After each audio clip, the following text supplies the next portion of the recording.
apfukama hasi aravuga ati mwana baye reka da mwana baye yabivuze inshuro eshatu ahita hanuka agusha ikibuno ahita agaramye gutya yahanutse ku gitanda yarapfukamyeho gutya ahita hanuka agusha ikibuno ahita agarama umusore yaje yiruka aravuga ahamagara abandi baganga harimo n'umugore ati mu ntabare ariko yari yagagaye twe tubibona mu ntabare abaganga bari haruguru ngibyo turabimenyereye ariko mureke ariko n'umukobwa wabivuze umuganga ayo data we nanjye kayibana umwana w'ifumbi ikiganiro cyandahiro ntago kincika ngayo data we uwo muhungu ndahiro uza kutwica badanga ku muyoboro wa YouTube wa Papi Empire nawe subscribinga. Tariki 10 Nzeri hagana ku 5:30 za nijoro nibwo twagiye twumva bamwe mu baturage ku mpuruza yabo batabariza umubyeyi waruguye mu rwererero rw'ibitaro bya Kacyiru aho bagiraga bati n'umubyeyi upfuye n'umwana arapfa agwa muri sare y'urwererero ari gutabaza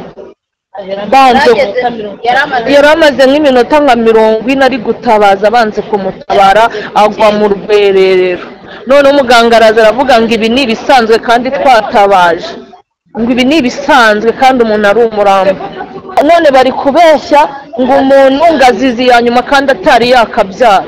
Ibi nibyo byatumye twerekeza muri ibi bitaro bya Kacyiru bamwe mu babyeyi bari baraha bashimangira ko urupfu rwa nyakwigendera waguye mu rwererero arimo abyara ngo bitewe n'uburangare bw'abaganga mu gahinda kenshi babishimangiye bagira bati ariko uwo mudamu akomeza nyine ataka byageze naho ahaguruka ku gitanda asa n'ujya aho abaganga babyariza rwose n'agatenge asa naho yagakuyeho arongera aragaruka arahamagara umuganga araza aramurebera amaze kumurebera arongera aragenda umudamu yakomeje gutaka ku buryo twahise umwe muri twahise avuga ati ariko ntibagira ni mu ubwo yakomeje arataka muri kwa gutaka umuganga waje kumureba yasanze apfukamye gutyo donc umuganga we yaje kumureba undi amaze guhita yikubita hasi kubera ko yarapfukamye ku gitanda agusha umugongo nyine yaguye agaramye ngibyo turamenyera ati we yamunabare umuntu yamaze kugira ikibazo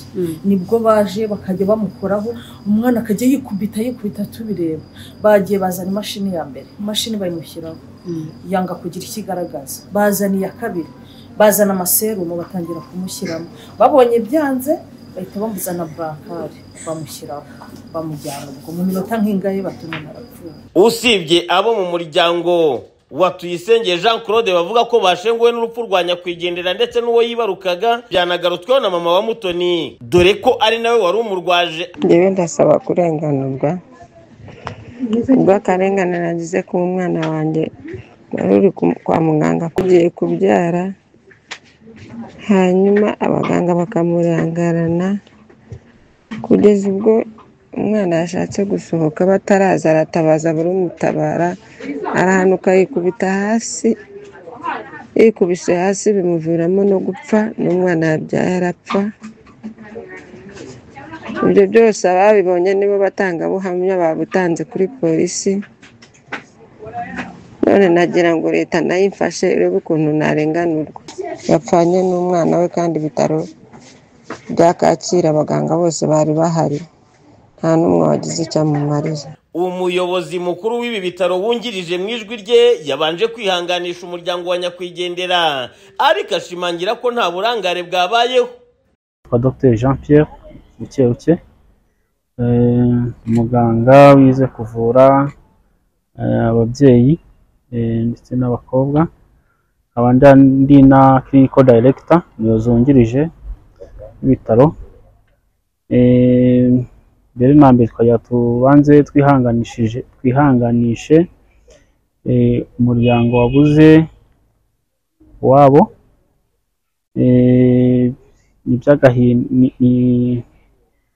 agahinda cyane impamvu tubanje tubihanganisha. Muri make umudamu waje ejo tariki 10 z'ukwa 9 2025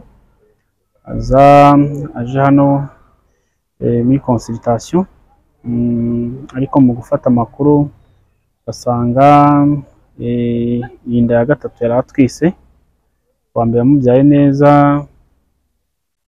iya kabiri iza kuvamo, ariko yari atwise ku nda ya mbere. Twafashe amakuru dusanga ku nda ya mbere yagizeho umuvuduko bita preeclampsia, yagize umuvuduko wo gutwita preeclampsia, ariko aza kubyara neza. Iya kabiri nayo muganga wamwakiriye nawe mu makuru yafashe ajyanye no gutwita k'umubyeyi, byagaragaye ko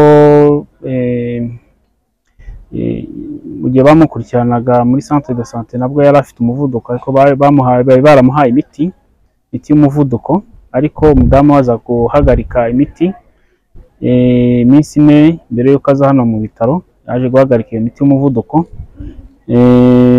aza umuvuduko agaragara ko umeze neza bamwakira, ariko kubera ko yari ageze igihe cyo kubyara n'ayo makuru ko yagize umuvuduko ku nda za mbere, ndetse n'uko yari afite umuvuduko yafataga imiti n'ubwo se yari yahagaritse, kuba yari ageze igihe cyo kubyara, muganga amwakiye afata umwanzuro wo kumushyira mu bitaro kugira ngo amuhibise.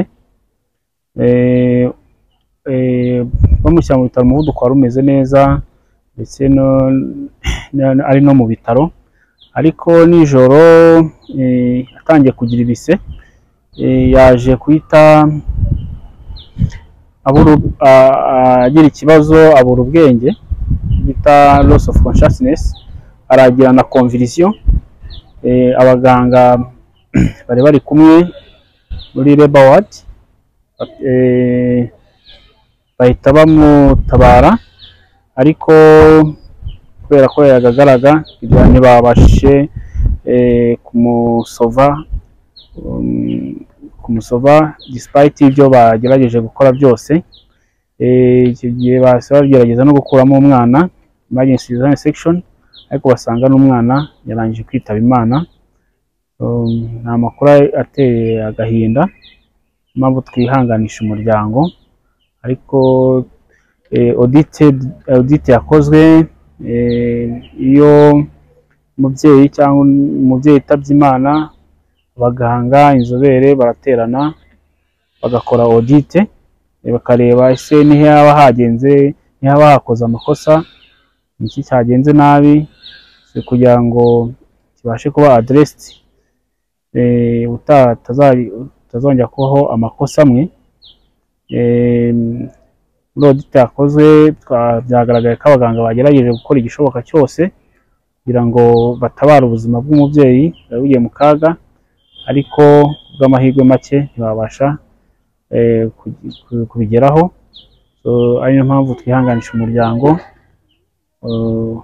wabuze uwabo, kandi ni igihombo ku gihugu gikomeye, turabihanganisha. Abavugaga mu majwi yabo ko yaba yaguye mu rwererero biturutse ku burangare bw'abaganga, ngo dore ko yatabaje igihe kingana n'iminota 40, abitubwira he? Ayo makuru nayo twagerageje kuyacukumbura, ariko twasanze mu by'ukuri atari ukuri. Twabajije abaganga bari bahari ndetse n'abarwayi bari bahari, gusa nyine yagize icyo kibazo cyo kubura ubwenge, nk'ikubise hasi, ariko ikubise hasi kubera ko yaragize icyo kibazo cy'uburwayi dukeka ko yagize eclampsia, dukeka ko yishwe na eclampsia with inhalation. Yikubise hasi kubera icyo kibazo yagize, ariko ntabwo yikubise hasi kubera uburangare bw'abaganga, kuko abaganga bari bari kumwe aho mu rwererero, kandi barimo kumwitaho uko bishoboka kose. Yarageze kuri kubise bya kangahe, kuko bavuga ko ngo umwana yari yamanutse, byaba mu by'ukuri abaganga bari bari kumusuzuma, bari bari kumukurikirana, bavuze ko iyo turi kumonitoringa umubyeyi uri kubise, hari ibyo tugenda twasesinga cervical dilatation, ibise ko bimeze, quality of labor. Bamusuzumye yari ari kuri 3, yo kuvuga ko yari ari kubyara mu by'ukuri yaragize icyo kubyara ntabwo ari byo, ageze kuri dilatation ya 3, inkono y'umura yayifunguye kugeza kuri 3 kandi umubyeyi abyara ari uko inkono y'umura yafungutse kugeza ku 10 ubwo tumujyana aho abyarira akabasha gusunika akabyara, ariko kuri 3 ntago yabyara, kuri 3 ntago bibaho. Abo muri uyu muryango bashimangira ko baje kongera gushengurwa umutima n'imyitwarire y'abashinzwe umutekano muri ibi bitaro, ngo kuko bagerageje kuvugisha babibonye kugira ngo babike ibimenyetso ku buhamya bw'umuntu wabo wahatakarije ubuzima, ngarika abashinzwe umutekano muri ibi bitaro bakaza bakabakubita. Ni nabyo umuyobozi mukuru w'ibi bitaro wungirije avuga ko nabyo bigiye gukorwaho iperereza. Ayo makuru nayo twayahawe, ariko tugiye gukurikirana ni neza wabikoze kuko ni imyitwarire itariyo kandi ni imyitwarire batatojwe. Tugiye gukurikirana uwo bigaragaraho nawe araza kuba yabibazwa cyangwa se yabihanirwa byagaragaye ko yaba yabigerageje. Mu muryango wa nyakwigendera bagasaba ko ngo bakagombye kwitabwaho hagakorwa iperereza ryimbitse bakaba bahabwa ubutabera ku mubyeyi wabo watakarije ubuzima n'ikibondo yibarukaga. BTN TV mu karere ka Gasabo mu mujyi wa Kigali, Ndindahiro Valence Papa. Muzayi Kayibanda Karame nawe warasobanukiwe usigaze kugura akawunga ya Mugurusi. Akawunga ka Mugurusi nange kengura kagati. Reka ugatwara ku mutwe kazane nk'utwaze kuri moto. Oya reka akawunga kange ntabwo nkavanga n'akawunga kandi. Uguze origin? Reka ndebe. Ayo data we waguye mu bajura. Bagwaye igicupuri. Akawunga ka Mugurusi kaberaho indodo imwe hano. Ayo data we gatonda kabuko bamikire Maria naru. Ugiye kwica abantu. Nibyo koko abatabizi bicwa no kutabimenya. Bakunzi bakawunga ka Mugurusi namubanze mugenzure neza ka kawunga mutwaye aroroshinari cyangwa se batabupfunyikiye kibiribiri. Urabibwirwa nuko umufuka wanditseho Mugurusi, ikindi yanyuze mu rudodo rumwe kundi bari umufuka ukasanga ikirango kibara ry'icyatsi kibisi. Akawunga ka Mugurusi gakorwa na company ya Mugurusi Company Limited ifite icyicaro mu gihugu cy'abaturanyi cya Uganda. Uragasanga hose mu gihugu. Bindi bisobanuro wowe wakwifashisha nimero y'abakurekera yawe.